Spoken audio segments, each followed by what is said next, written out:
Well, hello there. Welcome to the first ever, the very first Business Jam live event. It's been a while coming, but now we're here.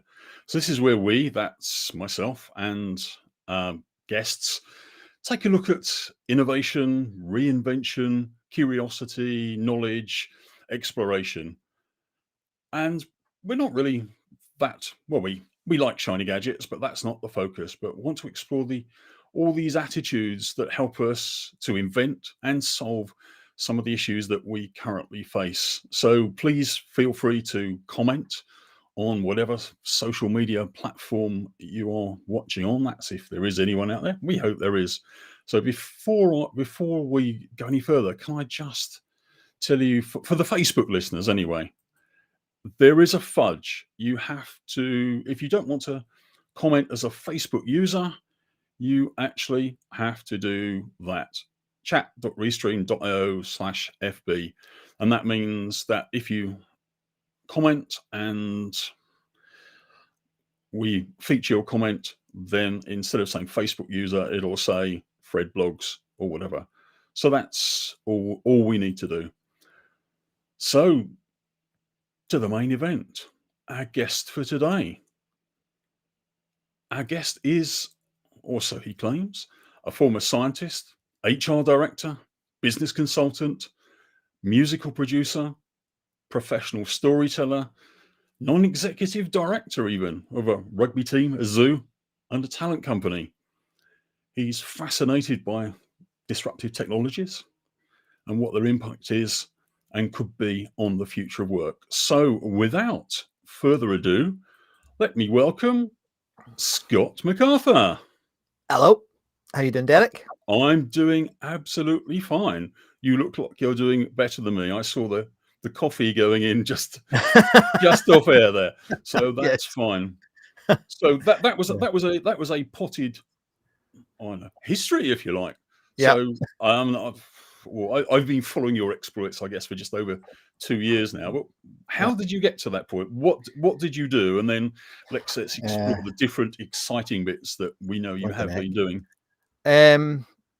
Well, I guess go back to the beginning. I was really interested in not very much at school, and I wanted to focus all my time on sport and other things you get up to when you're at school. But I got inspired. It was two things. It was Jacques Cousteau. Don't know if you remember Jacques Cousteau, Derek, and David Attenborough, and probably David Bellamy as well, actually. These sort of scientist types had a big impact on me when I was a kid. And despite where I was living, which was in sort of industrial Lanarkshire in the centre of Scotland, I decided I wanted to be a vet or a scientist, or I didn't really know what it meant, but that's how I got into that sort of area. So I went to university and I studied biology and psychology later on, and got a job as a scientist. So I did work for 3 years as a research scientist, doing all sorts of wonderful things. I can tell you a story later if you like, but mainly working on arthritis and a little bit of archaeology. We did some work in anthrax, and we did some work on sort of, I guess, archaeological tools. We were looking for medical tools in big blood sumps, which are all over the UK, where the priests used to bleed themselves to dampen their passions, and we used to dig into the rock that was formed by that blood to find the tools and food and remnants of that society. So it was really exciting. And then after that, I mean, science is great. I love it, but it was difficult to make a career in it, because financially it was very, very difficult. So didn't know what to do, Derek. Came out of there and ended up on a graduate program with British Gas and into the sort of the HR world. They wanted me because I was numerate. It was back when HR had things like manpower planning. So I had to do all that for a few years, and that led to a 15-year career in HR, Derek. So that's how I kind of got into working in organizations. So it was via the scientific route, which I know is quite unusual. That was the days, wasn't it? Not when HR was known as human resources. No, it's right. My most, I remember the day I got a job. I got promoted from being a personnel assistant, right, to being a personnel officer. And that was amazing. I mean, that was the day that I'll never forget that day. And I'll tell you, it's even funnier than that, because I was personnel officer, and in brackets, I was responsible for welfare and relocation.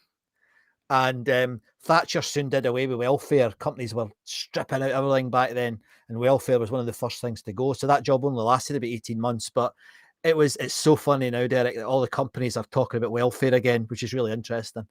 So yeah, so after that, after my HR career, I kind of worked in education in the HR department. I worked in a construction company in the HR department.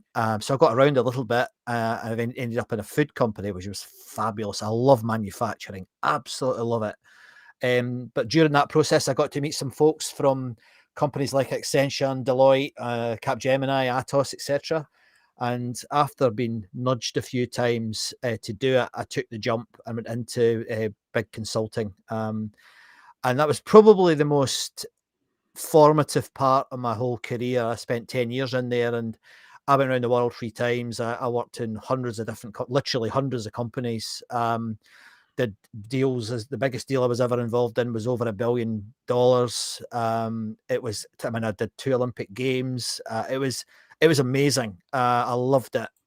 But during that time, I think a lot of consultants find that, certainly in the big consultancy firms, it gets quite tiring. You mean, you're doing long weeks in multiple countries, and it got to the point where basically I'd had enough. And I then thought, well, what can I start doing? And I started off looking at music, because I'm very passionate about music. And as you kindly mentioned, I ended up being a producer on a musical up in Scotland that did really well. I think we got 11,000 people over the space of 3 or 4 days. So it went really well. But that wasn't going to make me money. So I thought, well, what else can I do? And it was actually my partner, Samantha, said to me, well, look, you're good at talking. Why don't you try getting into that game? So I took the leap again, I guess, to form my own company. But then I got snapped up doing lots of consultancy work. And it was probably another 7 years before I was able to comfortably push the consulting work away and start focusing on being a professional storyteller and speaker. So That's about it, Derek. does that take us up to about the point where our path, or maybe just before our paths crossed? Yeah, just about. Yeah, because you were definitely telling stories at Yeah, that point, but there was still a hint of consultancy there, I think, or it yeah, felt like it. But I yeah, think the interesting bit, and hopefully the interesting bit yeah. for people who might be watching in, is what's happened actually from that point, because everybody has had to pivot, Yes. Yeah. raised eyebrows and juggling eyeballs like that.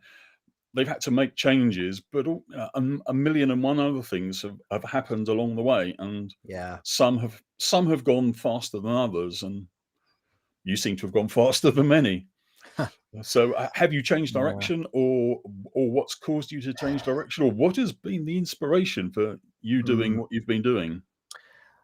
That's a really nice question, and one that is, I actually ask myself that question quite a lot, because I think what happened was, well, I know what happened to everybody else, like everybody else. COVID hit my business really badly. I think I had 23 keynote stroke speaking engagements booked in the diary. And then 3 days later, they were all gone. That hurt. And if I'm absolutely honest, Derek, I went off the rails a little bit for a couple of weeks, because I'd been working up to this for 2 years, since, well, I guess halfway through when we met. And it was all going really, really well. I mean, I'd done a national pub tour speaking. I mean, you were at a couple of, I think you came to one in London, actually. I think you took some photographs for me. But I mean, I did a gig in Manchester when there was 2 people there. I did one in Birmingham when there was 10 people there. And it was building, and it was building, and it was building. And at the same time, I was getting, quite a few bookings to do corporate speaking. And I'd just done a pub gig in London. I'd started in London and finished in London, and 350 people turned up for that gig. So it was a proper gig. I mean, it was like being a comedian, not that I'm that funny, but it was like, I felt like it was like how a comedian must feel. So I did 19 gigs all over the UK, and it was going really well. And I'd taken bookings across different sectors and all the rest of it, and it just whap. And it really upset me. I mean, and I spent too much time in the pub, I have to say. It was, well, at home drinking beer. Then I realized that I should, eat some of my own teaching, I guess. They always say if you want to learn something, you should teach it. And I always say to people, get on. So I thought, well, what will I get on with? And I'd done a little bit of virtual delivery, just a little bit. I'd done some for Marks and Spencer's. We did a course on leadership at Marks and Spencer's using the virtual technology. So I had a little tiny bit of experience of it. And I thought, well, okay, let's just do something. And I sat down, Derek, and I went, right, what can I talk about? Because normally, as you know, I talk about the future of work, but that's quite a big topic. I wanted to narrow it down. And again, having spoken to a couple of friends, including you actually, and some other people, they all said, well, you're a good storyteller, Scott. Why don't you talk about stories? So I launched a podcast, a vlog rather, talking about stories. And that, along with I do another one in the music industry, it was another thing that happened because I had the space during lockdown. So I've done these 2 broadcasts, and I think we've done 125 episodes now. It's over 300 hours of broadcasting. And I just learned as I went along. I had a rubbish camera. I had, average kit. But again, I didn't focus on the kit. I just wanted to get out there and start speaking. And I started to do that, and that's developed. And then that in the last few months, since things have relaxed a little bit, it started to pay off because I'm now taking bookings. I've got a Ned role, which is the first one I've had in a while. The first one I've wanted in a while, that came towards me because of this stuff. So yeah, so that was it really. And now I'm in an interesting place. We'll probably get to this, but should I go back and do what I used to do? I don't know at the moment. I've got some thoughts on it, but again, I guess like many people, I'm at that edge of next moment. I don't really know where I'm going next, Derek, but I'm working on it. But you'll go there anyway. Oh, aye. and decide where you are when you get there. Yeah, exactly. Which is, yeah, I mean, that's almost the next bit. But the thing that might intrigue some people who are listening in is the title of this episode, Consilience. Yeah. I first heard it when I listened to you speak at a PSA event. Right. Okay. But it has many definitions if you look it up. It's all to do with. Well, I'll let you talk about what it's to do with. Right. because people can Google it. Yeah. It's not a word and it's disappointing for me that it's not in the public lexicon. But in the scientific world, and this is the way I interpret it. So there are, other definitions are available. But when I was studying biology, there were a number of heroes, a number of people who were, very important to every young biologist. And one of those was a chap who just died, called Edward O. Wilson. And Edward is an ant expert, believe it or not. And he's working on he was working on understanding education, understanding learning, understanding, how humanity lives with the planet, etc. And one of the things he picked up on, and there's a whole history of this. It's not he didn't have the idea, but as often with great scientists, he was following on from other great scientists. And I've got the book here. He wrote this book, Consilience, and he calls it the unity of knowledge. And put in a nutshell, what it means is that if something is likely to be probably true, scientists never talk about, this is something people have a complete misconception about scientists. They never talk about that's a fact. They talk about probabilities. And this whole book and a lot of Wilson's work was about showing where there is multiple routes of evidence from different, another scientist called it magisteria. So you'll have the arts, the humanities and the arts, you'll have science, you'll have history, you'll have all the big chunks of activity. The more that these things come to a similar conclusion about something, the more likely it is that what you're studying is probably a reflection of reality. Yeah, that's what I think. Well, my wife goes all about it in some of the work she does, but it's what people call triangulation, effectively, isn't that? Yeah, it is, and it can be bigger than that. I mean, one of the best examples, probably the best example actually, is, fun enough, it's another one of the scientific heroes, which was Darwin and his theory of evolution by natural selection. The last time I looked, and I'm out of date now, but the last time I looked, there was 140 different disciplines had come to the same conclusion based on research that evolution by natural selection was probably a reflection of reality, which means that it's evolution is a very consilient idea. It's very difficult to find any other, it is the prime theory on the nature of how we and all the other animals and plants evolve. So that's a very consilient piece. It's one of the most consilient things there is in the planet.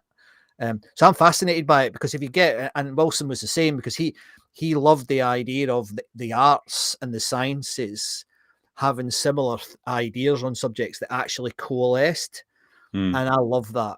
And funny enough, in your space, in creativity, innovation, etc., there is quite a lot of consilient ideas there that are very, very useful. But they're not just folk talking BS. It's actually stuff that there's evidence for, from different ways of thinking about the world. I must admit, I had a read around the consilience topic, and I noticed that actually in the world of arts, there are actually people now just using the term consilience. They're not actually calling. No, yeah, well.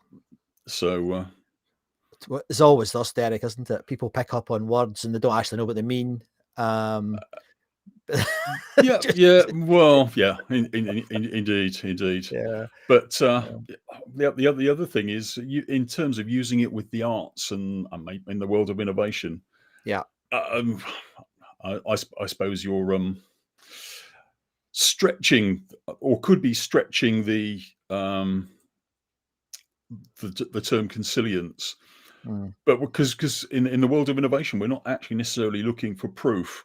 What we're actually looking for or gathering is the knowledge, but not necessarily coming to a conclusion, because you want to use the knowledge to create new knowledge. Yeah, no, absolutely. I mean, the way back in the day when I worked, I mean, I used to head up a unit called the basically it was an innovation unit. It was called the Impact Team.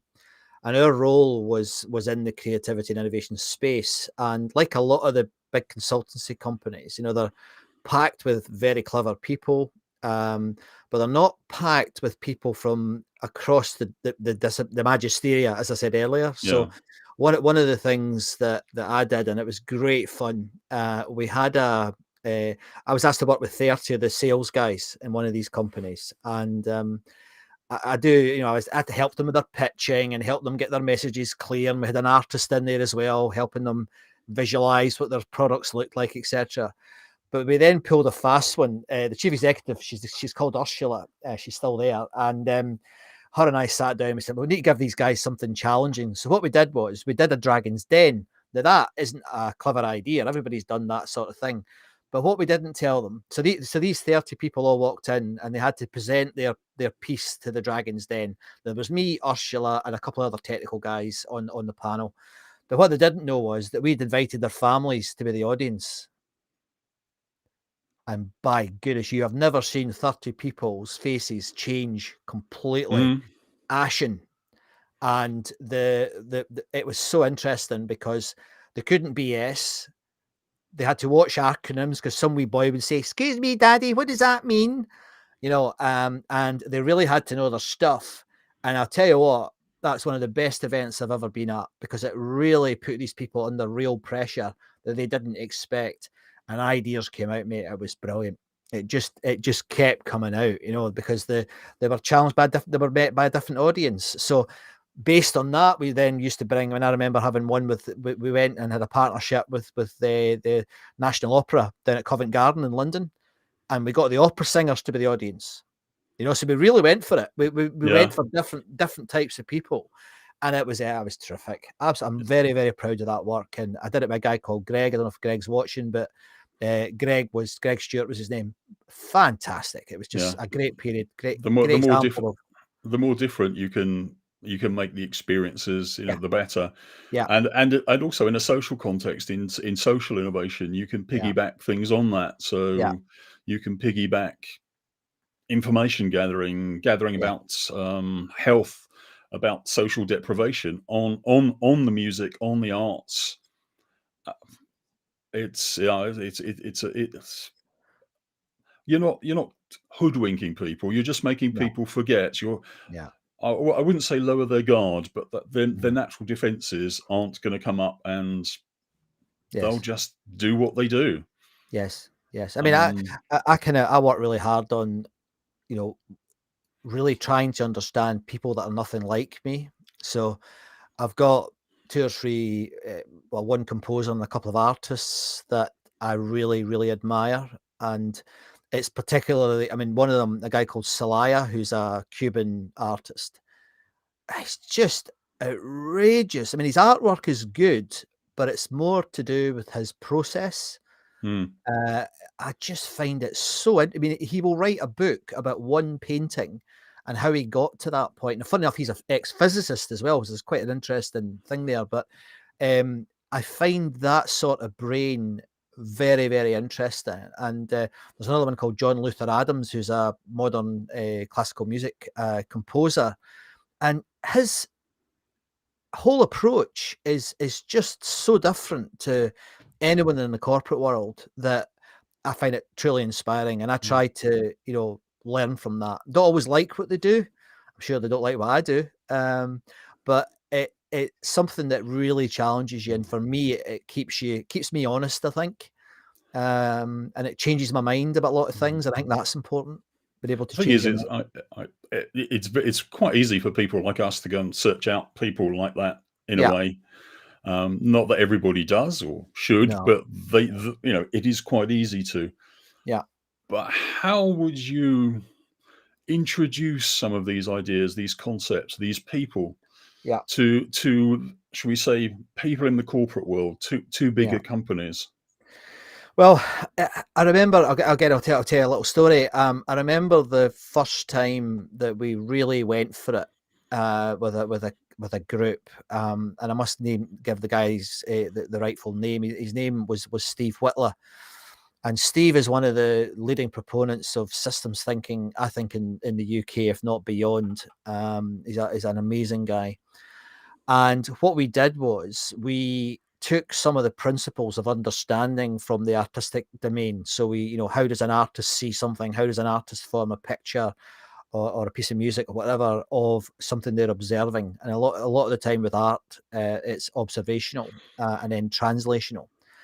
And we basically, I mean, it was amazing, Derek. We had this massive, I mean, how big was it? Two double-decker buses, absolutely huge wall, and we then put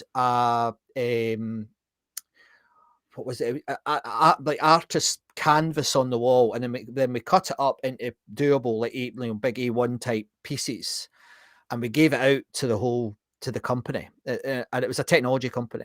And Steve took us through a process and saying, right, okay, we're gonna come up with this picture of the organization based on it, and they gave us some rules, but you were not allowed to use words and you were not allowed to use data, and we got them to paint the organization. It was absolutely brilliant. I mean, you had 50 different groups, people, sorry, in the room painting. Maybe it was maybe 8 by 8, so it was quite a lot of panels, and it was absolutely fascinating. And we used that as an exhibition. We rolled it out, and the best bit there, the best bit, one, it was fun, it was great fun, but two, when people then walked around the exhibition and looked at other people's work, and it didn't matter if they were good at drawing or painting or whatever, it didn't matter. They'd go, "What does that mean?" Or the first question, most of them said, "Where am I in that picture? What is that depicting?" And that as a conversation starter is utterly amazing. I mean, I've now done a couple hundred of these. I mean, we've done, all over the world, in fact, done these pictures, and it really is powerful, really, really powerful. So if you're tuning in and you want to see somebody that's good at it, there's a chap called Julian Burton, there's a chap called Steve Whitler. As I said, they are, I think, two of the best people in the country at doing this sort of thing. So that was a real example, Mm, Derek, where we didn't just use it. I mean, quite often companies I think, make the mistake of just having mm. music and art as edutainment. They have it at a conference to, get everybody Yeah, singing or whatever. But actually, there is agency in it. or they can be. Yeah, yeah, yeah. Yeah, They can be. it's intention. Yeah, So I yeah. think we've impressed more. I'm certain she'll be coming back Well, to hello, me at Morag. some point on that. Yeah, Yeah. Yes, yes, we love things like that. Yeah. But have you ever used food? That's what I want to know. Food, I have. Yeah, I have used food, and twice. We used to have a thing called walk and talk, WOK and talk. Hmm. And what we did was we hired the place, these teriyaki places, the ones with Yeah, the chef, and we would actually try it with food to make, what would be the dish be for this meeting? What would the dish be for this yeah, company? So it's not quite as creative as perhaps art is, but the walk and talk thing worked because what we did was we gave them a challenge and they had to go and talk about the challenge, but then they had to instruct the chef on what dish to make. That was the talk part of it. So it was walk yeah, and talk.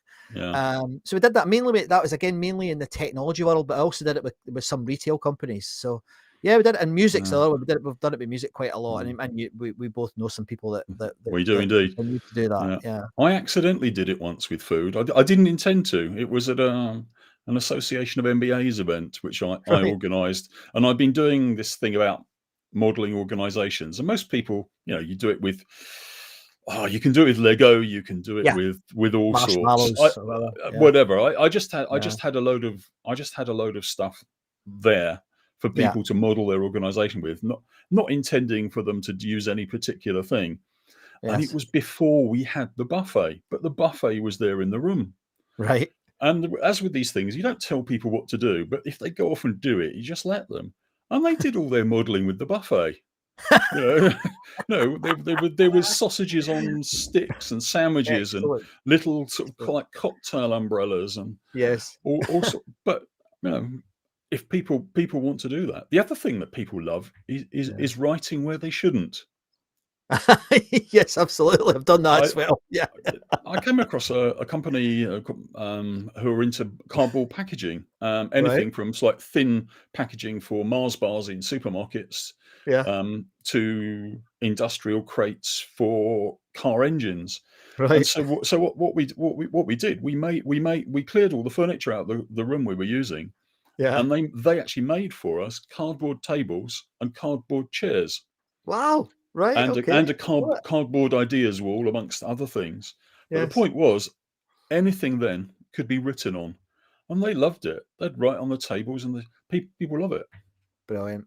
I remember So, again, Greg and I, we got into trouble once because we had this big fancy office in the centre of London, and there was actually there's a chap called Gar Reynolds. Now Gar's off having family at the moment, but he wrote a book called Presentation Zen. And in that book, he spoke about exactly what you've just described. And so me and Greg decided we were going to write on the windows. So we're up in this big tower block in London. We got the right sort of pen, so that you could rub them out. But we did our whole analysis. It was an Olympic Games thing we were working on, and we did our whole analysis on the windows and left it overnight. And the next morning, we got called into the office and got a telling off from one of the partners because the cleaners were complaining that they had to clean the windows.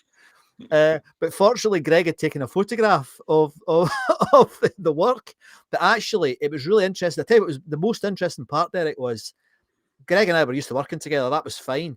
But the most interesting part was a number of people in the office that came up and said, "What are you guys doing?" mm, It sparked that, yeah, curiosity thing. What's Scott doing over there? I'm going to go and ask him. So they did, and of course they then started to add to the picture. So yeah, again, a bit like the art piece earlier, it was quite neat. So yeah, you're absolutely right. It's and something that it's back to stories as well, yeah, back to because stories. Yeah, of course. because one of the things obviously about bad story is that if multiple people add, the story Yeah, can't be wrong. it does help. Everybody adds their perspective, Yeah, so yeah, I agree. everybody is right. And I can Yes, remember, I think it was Cadbury's many moons ago did yeah, exactly that as well, because I didn't realize this, but Cadbury's, being founded as a Quaker company, they had, yes, I think they called it their creed. It was an old book which had the values of the company, mm, and they lost track of their values. yeah, And it was about the time, we're probably old enough to remember it, when Cadbury's flakes stopped having twisty bits at the end and went to yes, being in like almost like cigars. And yeah, then they decided to reinvent them and put the twisty bits back yeah. because And it was about that time they thought, well, we've got to get the ethos of the company back, but Yes. they couldn't display they couldn't display the book, Yeah. but they decided to create the strategy and story and video. Ah, right. Okay. That's how they did it, but Yeah. using their employees. Yes. Very And good. so but there's any number of ways. Oh yeah, it's great. I mean, the other one, if I may, was TNT. You know, the logistics company. Hmm. Well, we did a project with them, and this was oh goodness, 15 years ago, right? So remember, if you were born before 1998, you're older than Google. You know, so it was quite interesting, quite a while ago. But what we did was we gave them all little cameras, and they had to go off and record a day in the life of. So we gave about 100 cameras out to all these TNT employees, and then we brought it back. Obviously, we had professional editors involved, and we made a movie of it. It was about an hour and a half long. The chief executive, who was a bit of a character, I don't know if he's still there. I doubt if he's still there. He was an ex-footballer, actually. It was quite unusual. He absolutely loved it because it gave him a view of the company that he just didn't have. He had no idea. And the staff loved it. I mean, some of them were really naughty and were really rude, and others were really creative. So again, you get all these different types of people responding to the challenge of describe a day in the life of a TNT employee. So it was very good, and at its time, it was very, very innovative in itself. That methodology, that wasn't my idea; it was someone else's idea, but it was a really good idea. I thought easier to do nowadays. Mm. And Simon has said, "Oh no, of course they can." I don't know what he's referring to, but it was after Moreg's comment about the food, which was, did they then eat their creations? Yes, yeah. Um, so who knows? Who Simon, knows? you're not supposed to be listening. You're supposed to be with clients all day. That's what you told me anyway. Never mind. But so Thanks, Simon. we've accidentally covered two of the major parts of innovation, if you like, which is Yeah, um, well, more than two major parts, but creating the curiosity, yeah, somehow collating knowledge and ideas yeah, from absolutely everywhere, and also gaining yeah, that perspective. As you said, you've got a boss who has no idea yeah, about certain things, yeah. just his immediate subordinates and spreadsheets and things. He was a nice man. He was a very, very nice person, and he was willing to learn. So I think, So, I mean, yeah, there are examples of, I guess, bosses who are doing what we all want them to do. People like Ricardo Semler, for instance, yeah, he of Maverick fame. But how do you? Well, you talk about the future of work, but yeah. how do you see the future of work Oh, related to innovation? um, Let's narrow it down a little bit. that's really interesting. I'm not sure. One of my guiding principles is if someone's certain, they're usually wrong. And I'm really not sure because there's so many directions that it could go in. What I am seeing, which isn't a surprise, it's totally normal human behavior.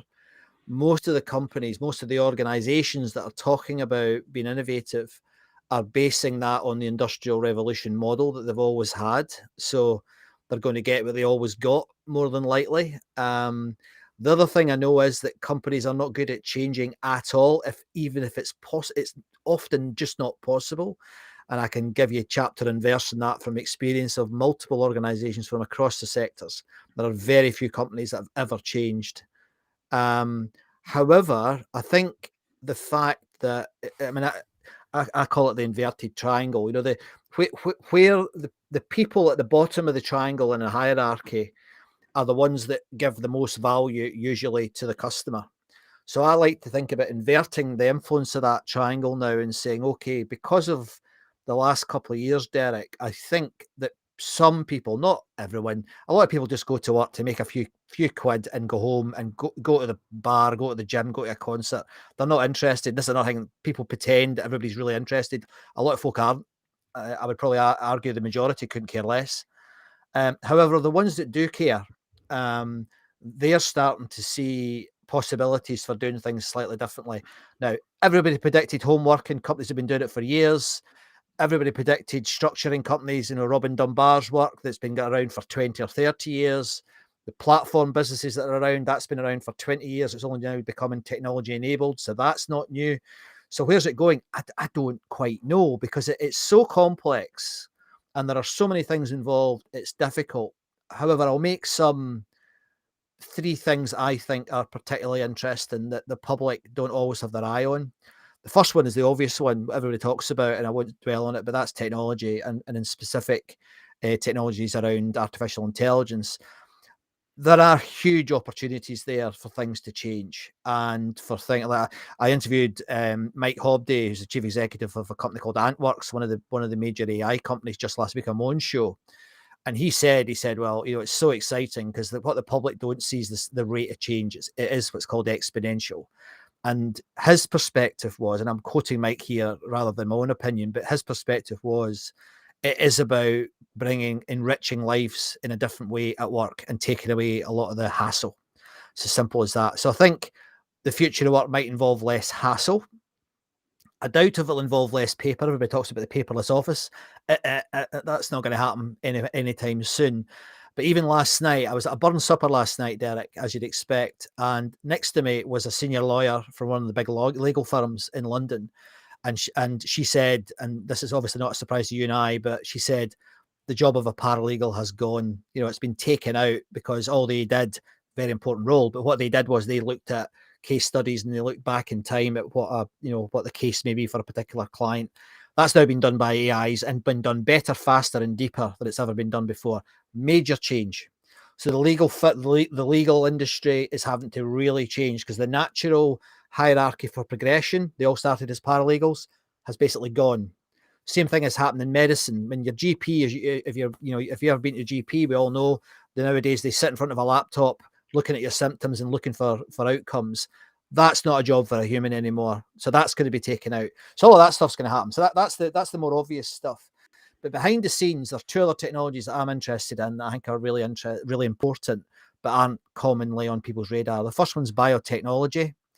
One of the reasons we got to the vaccines for COVID so quickly is because in the biotechnology world, it is going so fast. It's extraordinary, and that will change everyone's lives. The digital computer's only got another 4 to 5, maybe 6 years, and it'll be replaced by analog computers. And that I'm not making that up. That's happening. That's where Apple are working on it. Google are working on it. This is the next stage. And that is going to be fascinating, because things like, technology storage, I mean, it's emergent, but if you've got a sugar cube of DNA, that could hold all of your data for all of your life and have room to spare. A piece of DNA, a cube of DNA that's the size of maybe a large table, could take all the data in the world and have room to spare. So that is going to be absolutely revolutionary. Never mind cloud, that's going to be revolutionary. And I'm very fortunate to know a couple of people working in this space who are working with the third thing. And the third thing is nanotechnology. Very few companies are thinking about nanotechnology. In just the medical space, there's a company down here, it's at the University of Bristol, and there's 30 others in the world working on this, where they're designing micro robots. It's like sci-fi, that can go into your body and they can sniff out cancer before it's even visible to the histologists, etc. And they can zap it and kill it. Now, my friend reckons we've got cancer within 10 years because of this technology, and there's multiple Nobel Prizes coming. And that's going to have a big impact on our health. It's going to have a big impact on how long we live. So there's a whole load of things coming, Derek, but I'm not certain how it's all going to pan out. But there are other things happening at that pace. But for me, AI, biotech, and nanotech are the holy trinity of disruptive technologies moving into the next 10 years. And it's not further away than 10 years. It's within the next 10 years, if not the next 5 years, that these things are going to start changing the world. So that's where I think it's going to go. But how it's going to be impacted, how it's going to be translated in organizations, I don't know. I mean, I think the primacy of the city in the UK will diminish. That's because, again, AIs are starting to do investments. AIs are starting to control pensions. So a lot of these things are going to diminish. And that's exciting because I think we've been too beholden to the city for far too long. They don't add value, significant value, or at least they think they do, but I don't believe they do today. Maybe they did 30 years ago, but today I don't think they add the same value. And that's not a political statement. It's just that these things could be done. I mean, one of my friends was, he sold carbon derivatives, and he had 10 people on his team 5 years ago. There's now him. Yeah. So that the technology has completely changed his working environment. And I think that sort of thing will change the relationship companies have with the city, etc. So that. Oh, there's a question from Morag. She says, "What was that film again?" Which one did I mention? You must have done. I can't You must. remember. Sorry, Morag. You must have done. Oh, Right. well, Sorry. if Morag can let us know the context, I'm sure we can ask Oh, the tell me the question context, again. and I'll remember it. But I'm afraid Yeah, that and my the other thing was that when I oh, Inner Space. Yes, of Inner course. Yes, Space. Inner Space.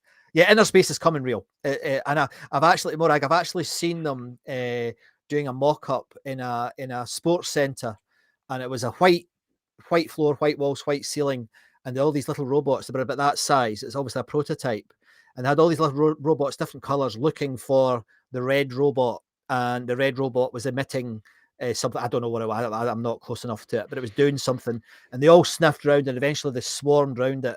And the technology, really, sorry, you got me going now. But the technology is based on murmurations, bird behavior when they form those big flocks. There's a type of maths called Boyd's mathematics, and they're using that algorithm to drive the robots. How cool is that? Yeah, so it's biology in action. Yeah. Okay. Yeah. Simon again. So he was taking exception with my statement. Everybody joins in. They can't be wrong. Oh yes, they can. That's what I would say, Simon. Well, he was agreeing with you, but the Yeah. context of what we talked about was perspective, Yeah. not actually making a decision. I'm right, I'm not. Yes, No. people can be wrong, and if you're Yes. talking about consilience, then I guess some people can be wrong. Yeah, and should Or be. they can be less right. I Yes. think is the way of putting it. That's the better way to put it. But a perspective is a perspective, and you can't argue against that, can you? No. You can disagree with it though. You can disagree with it, but you can't Mm. actually say it's wrong. The other thing I was going to do was try and get me back up by the side of you, but for some unknown reason I've got a spinner on there. I can't. Oh, gremlins. Yeah, Gremlins. there's gremlins in the restream system. So Yeah. I mean, yesterday. Oh, there you go. I Oh, can do that, but I can't do the side to side stuff. So yes, we've answered Morag's question. I don't know. We've seemed to have gone all over the place. well, that's good though. That's good. Yeah, if somebody replays this, there must be some little gems in there somewhere. Yes. Mustn't there? Yeah. He says. So yeah. So those are the technologies, but with your human resources or human remains hat on, Yeah. depends what actual skills are we actually going to need? Right. That's a massive question. Well, One of the things that, give me a massive answer then. oh well, I could have. Yeah, you don't want to make it talk for an hour. But one of the things that as a young scientist, right? I remember looking at the prospects for a biologist back in the 1980s, early 90s, and it was terrible. There wasn't any. There was a few of the research laboratories, some of them in universities, other were some commercial research labs, but there really weren't many opportunities. 18 months ago, New Scientist looked at all the STEM subjects as they do every year. If you're interested in this, just go into New Scientist and Google skills required. And biological skills have gone from being second bottom out of 30 to the top. That is amazing. And again, the public aren't aware of that. It's not in the public consciousness, but the biology skills, the understanding, everything from genetics to group dynamics to all these skills are starting to be required by organizations. And of course, as we move towards the analog generation of computers, which are coming, they are, of course, biological stroke technological entities, and that's going to require more biological skills. So if I was 18 again, I would do exactly what I did before, Derek, but I'd have more of a chance of staying in it this time than I had 30 years ago. So for me, that's one of the skills, just pure biology skills. But I think and again, I don't know the answer to this. I'm just going to speculate. I do think that having a range of skills. I mean, in big consulting anyway, they used to talk about a T, and you'd have your speciality. So I'll make it up. Say it's me, biology. That would be my deep skills. But then they would develop you in the top of the T, and they would say, okay, we need to get 2 things that you can do very, very well when you go into a company. Not as good as your biology, but you can do just as well. And back to my consulting days, they trained me in procurement and they trained me in architecture, technology architecture. So I was my T was change management and architecture and procurement.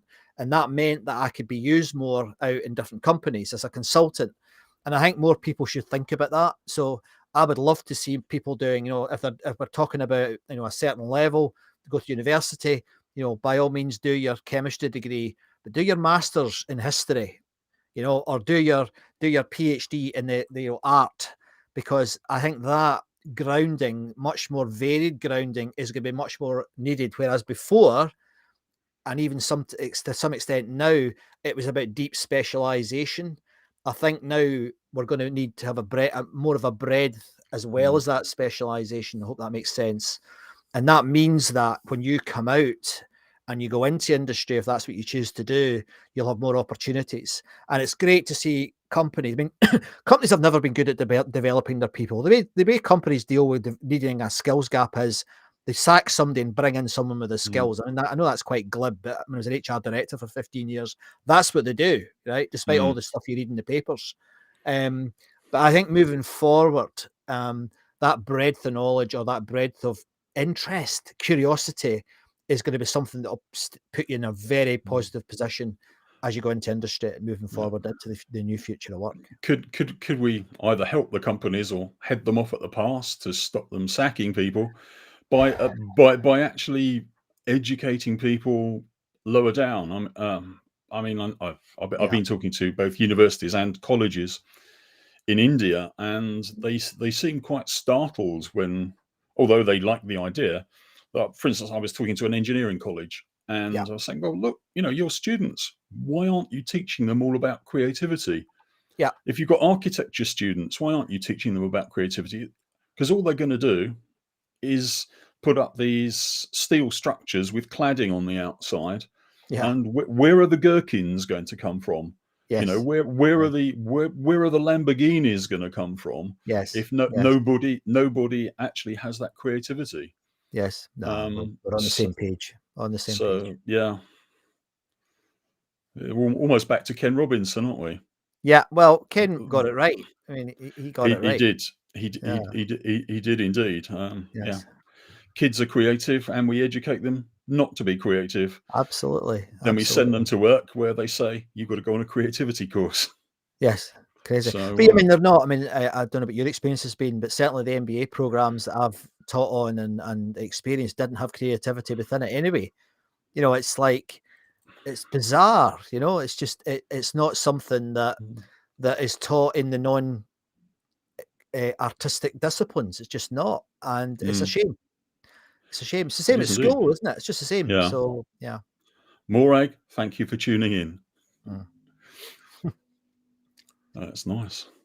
So I think we've just about exhausted our time. We could have you back again in a few months and you use up another nearly hour, I think. I think we could manage that quite easily. I think we could. So anyway, thanks for coming along, Scott. It's been a hoot, blast, interesting, and I'm sure the audience loved listening to you more than they love listening to me. Well, thanks for letting me be there. It's been good fun, and I'm sure we will be exchanging many, many more ideas in the coming weeks, months, years, whatever. Thanks, Derek. It's been a pleasure to be here. Thank you once again, Scott.